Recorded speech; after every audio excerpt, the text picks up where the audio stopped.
Hey everybody, and welcome to my Ninja controller guide. My name is Brian and this is Work To Game. In this guide we're going to be covering my hotbar layouts. Then we're going to go into general targeting tips and tricks, any macros, really just try to go over all the relevant information when playing Ninja on a controller. Personally, I don't know how anybody doesn't want to play this job on a controller. It feels fantastic. Especially when you talk about various combos and mudras. When it comes down to it, at the end of the day, it is just easier to play with a controller, in my opinion. However, that being said, I'm going to go and show you my hotbar layout, hopefully give you some ideas, and hopefully inspire you to either make your own or have a really good time with this job. The Ninja is fun, it's fantastic. So let's go ahead and get started. Alright, so let's talk about my controller layout here. So I'm going to go ahead and use my mouse to kind of point. First, I have kind of my top hotbar here, and this is just to communicate various different cooldowns that I feel are needed. Now, typically I keep this locked, but I want to kind of show you guys a couple of things here, because usually a number one question is, how do you access these skills? And the question is that, or the answer is, obviously you don't access these skills. These are just to communicate various cooldowns. So under actions and traits, like if I went into my cross roll abilities, I don't have anything here, but let me say I wanted to go ahead and check on invigorate. Well, you can either click and drag, and if you don't have a mouse, you can press the LB button and then the down on the right stick, basically R3. And this will activate the virtual mouse. And so you could actually then use your left trigger to click and drag and place it on the hotbar. I'll go ahead and do this here and kind of get all my little fun cooldowns on my bar. So what this does here is it allows me to go ahead and just tell myself when things are off cooldown so that I know that I can use them when needed. So I try to do that as a demonstration. Hopefully that makes sense. If it doesn't, please check out my other controller guides where I go into more depth on how to use the virtual mouse and more. So you'll never be clicking these items, and you're only going to be setting that up. From here, I'm going to go ahead and lock those abilities in place, and that's going to be what it is. But just going from left to right, I've got Suzuki, Second Wind, Invigorate, Goad, Bloodbath, Assassinate, Hellfrog Medium, Tenchi Jin, and Baklavakra. So those are just various cooldowns. Please feel free to make this your own. I also have this bar a little bit, bigger than the others, and I'll show you how to do that here after we go through the rest of the abilities. On my double cross hotbar left, I've got Suzuki, but I have this as a macro to go ahead and show you guys what that macro looks like right now. If I go into my macro section, basically it's just this ability. I have it to where it's going to use the ability for whomever I'm targeted already. So it's never I don't have the ground target.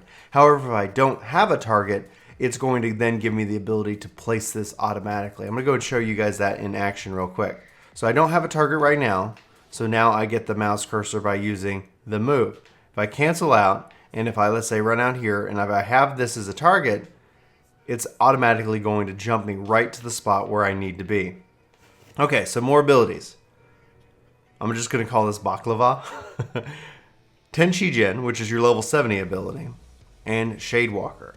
Any of these abilities, you can see that when I use Suzuki, it allows me to go ahead and automatically focus in on it. So if I use Shadewalker right here, well, it's not going to let me because I don't have to target a party member. It automatically refocuses me into this wheelhouse here. So then over here on the left-hand side, I've got Mug, Hide, Trick Attack, Kazatu, which automatically refreshes my my mudras here. So then I have my Tenchi and Jin abilities. Now, this is important because this is where you do your combos to be able to get your ninjutsu. I'm going to talk to you about this over here because this is important. You have many spells in the game, and all of those can be found under your actions and then down here. So you've got Katan, Fuma, Ratan, Dotan, Hutan, Hayutan, and Sutan. And all of these have various combos that they tell you about how you can get it for your mudra combination. Now I picked the three of my favorites, which would be Hutan, Dotan, and Sutan. And so I have those listed out here. I was hoping that I could kind of drag and drop and bind the different spell below this just to have this as a key for learning your ninjutsu.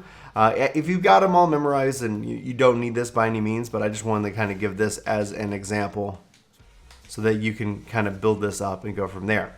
All right, so let's go to the right hand side. I've got Death Blossom, Dream Within a Dream, Duality, Armor Crush. Then I've got Aeolian Edge, Shadow Fang, Gust Slash, and Spinning Edge. So my typical combos will look something like this. I go with the A, then the B, then the Y. I can then also go A to B, and then I get my option between X and either right on the D-pad. So it's very comfortable and easy to maneuver. The fact is that within one hand you could be moving around and you can still be attacking and doing your combos. Typically, if you set up anything on a controller, you're going to want to have A, B, X, and Y, both on the left and the right, all about your movement abilities and as it goes from there. You can also now see that I've got a couple abilities that are ready to be used, and you can see Assassinate comes into play as well. I keep killing him before I can pull it off. Over here on the right hand side, I've got Smokescreen, Jugulate, Mug, and then Assassinate. Now you can see that I don't use Assassinate as a part of a macro within the Ninja because macros tend to be a DPS loss, especially how they're coded within the world of Final Fantasy XIV. You'll see that I do it for tanks and certain jobs like Bard. It's going to be a preference. I don't ever want to lose momentum when it comes to building up combos, especially the Ninja is very fast. That's where your latency is going to play a huge role with it. Anyway, I digress. Let's go to page 2 here. And this is going to show you where my cooldowns are. Now this is my L trigger and R trigger. And again, we're going to show you how to set this up towards the end of this video. You can see that I've got my various abilities. To make it easy, I'm going to go ahead and say I've got Hellfrog Medium, Goad, Invigorate, Baklava, Bloodbath, Second Wind, Leg Sweep, and Throw Dagger. Throw Dagger being that I can be out here and easily just kind of throwing dagger. And because it's on my A button, I can be moving around very easily without too much pressure whatsoever. All right, back to it. The reason why Leg Sweep is here, it's here because on any job that has a stun, it's always in the same position. If you play multiple jobs and they have very similar abilities like a stun or a silence or whatever, do yourself a favor and always have that in the same spot whenever possible, because then as you switch jobs, it's not going to be about trying to remember where you put it. You're just going to know it because it's a muscle memory combination. It's hugely important and it'll make you hugely successful in the long run. Okay, so all that out of the way, that is my layout. That's where I put my skills. Feel free to use that like I said, but at the end of the day, find what's comfortable, find what works for you, find what helps with muscle memory. Let's go into HUD layout for a little bit here. I'm going to show you guys a couple of things. You can have 4 different HUD layouts. You can move things around. It doesn't matter. You can select, drag, and drop. Like, you can really kind of build out really interesting and custom UIs. In fact, that's something I've been kind of thinking about refreshing how my UI looks. But for the time being, target hotbar, focus target bar, progress bar, enemy list. Hugely important, especially as a tank, because I like to cycle through this. But here I have my Nikki gauge and I've got my Huton gauge. Now what this is important is that if you look at the setting button, I have all of my gauges in simple mode. It keeps it very simple, very concise, and I set it right above my hotbar 3. The reason I use hotbar 3 is because it allows me not to have those numbers next to it, because again, I'm not using a keyboard. There's nothing to fire off. It keeps it nice, simple, and clean. I use a 12x1 grid, but you can easily change this up to any varying size grid that you want, and going from there. I'm not going to save any of those changes. I've got my left cross hotbar 3 and my right one over here, and I have them a little bit offset. Then I have my main cross hotbar. You can see here though, from a sizing perspective, I've got it at 160%. I can make it bigger. I want that to be a little bit bigger because I want it to make sure that it draws my attention without taking my focus. My parameter bar, experience bar, various other things out there. You can see I have my hotbar 7 here, listing that out as well. Please make this your own. Make it feel comfortable for you. But this is pretty much my layout. I'm hoping at some point they let us share layouts to where you could just download some kind of file, but you know, we'll get there maybe one day.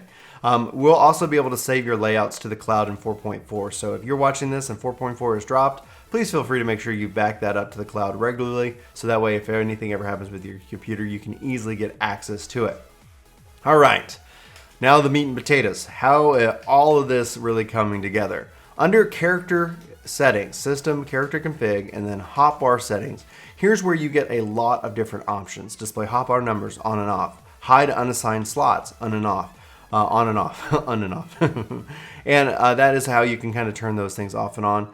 You also get the ability to turn off tips and tooltips and various things like that. I'd highly recommend you go and look through and peruse this, or you can always check out my videos that are focused on the controller and spend a lot more time on this.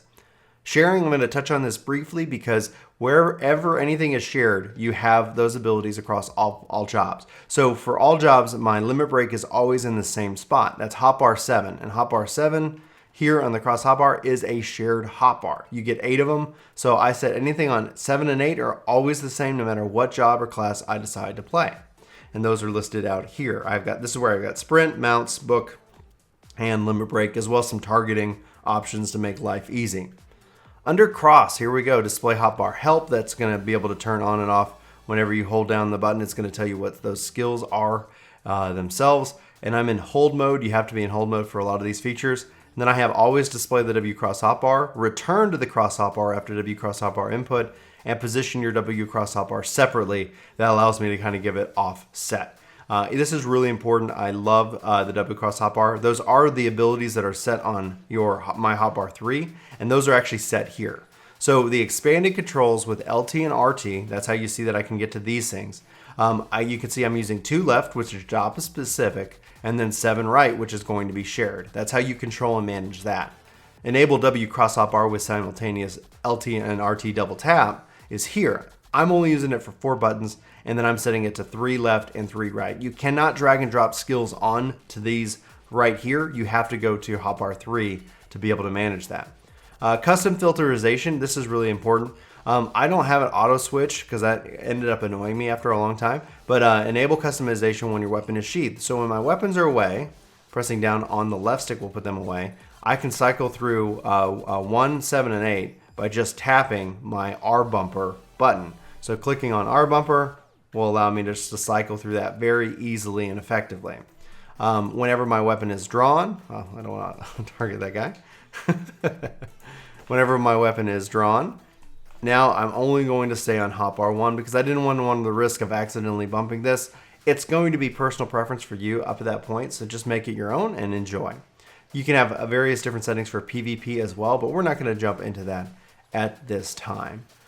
The other thing I want to point out is filters. A lot of people have issues with targeting in this game, and especially, and I get it, on a controller it can be quite difficult. When my weapon is sheathed, I allow myself to target various things, alliance members, enemies, NPCs, etc. However, if my weapon is drawn, I only want, in my mind, want it focused on enemies. This makes it to where when I press left and right on the D-pad, it's only going to target through enemies in this case. Holding L bumper and up and down will let you cycle through your enemy list as well, but if you've got different enemies on the screen and you got party members and alliance members and you don't want to be heading left and right for days, it can be quite uncomfortable. So use this to the best of your ability and make filters that make sense for you. After all, you can always cycle through party members by hitting up and down on the D-pad, so that for me, I don't find any value in cycling through party members by hitting left and right on the D-pad, so I make sure they're off in both cases.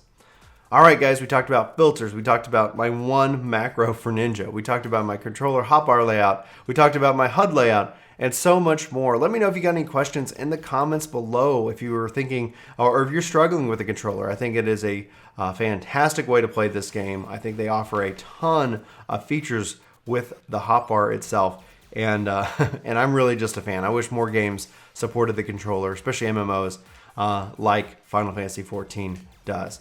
Anyway guys, for Work to Game, my name's Brian. Thanks so much for watching this video. I hope you have a fantastic day, and I'll see you in my next one. Take care. Hey guys, Chris here. Thanks for watching. If you'd like to see our next video, go ahead and click right there. If you'd like to see our vlog, click down below.